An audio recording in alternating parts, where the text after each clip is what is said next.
I call the honourable member for Barton. Thank you, Madam Speaker.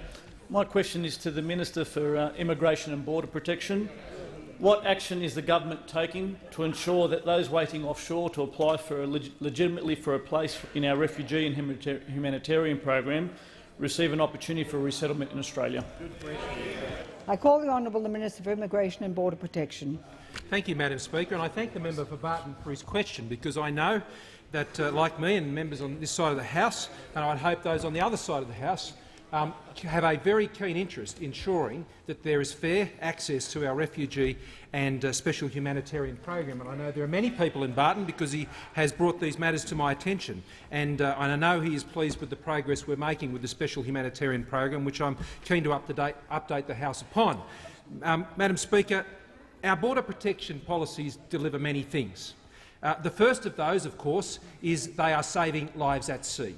And I am pleased once again, Madam Speaker, to update the House that it is 77 days today, 11 weeks since there has been a successful people smuggling venture to this country, and that is because, principally because of the frontline maritime operations being performed by our Navy and Customs and Border Protection Service, who the Prime Minister and I last Friday had the opportunity together with the member from Darwin, Member for Solomon, had the opportunity to thank those directly involved in those exercises. And I know those up in Norcom now and those at Larrakia and other places who often through Norcom will be seeing today's proceedings will know that members of this House are deeply appreciative of the work that they are doing. But the other thing, Madam Speaker, this is achieving is it is ending the injustice where more than 15,000 people, under the previous government's policies, were denied places in our refugee and special humanitarian program because their places under that program were given to those who had come on boats. And specifically within the special humanitarian program, Madam Speaker, when we lost office in 2007-8 as a coalition, there were 4,706 places which were in that program. In their last year in office, those who now sit opposite, there were 503. In this year, Madam Speaker, that program will once again have an additional 4,000 places in the special humanitarian program.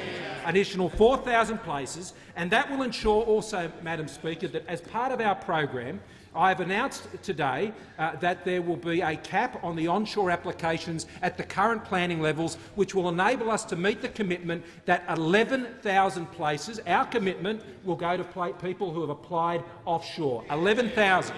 We have delinked the program, Madam Speaker, so if you come by boat and you're sitting waiting here now, you will not get a permanent visa from this government. You will only get a temporary visa, and those places that are preserved for offshore applicants, they will get them. And there will be 11,000, including 1,000 for women at risk. That is what the dividend is, Madam Speaker, of strong border protection. When you run your borders well, when you manage your borders well, Madam Speaker, then you can save lives at sea.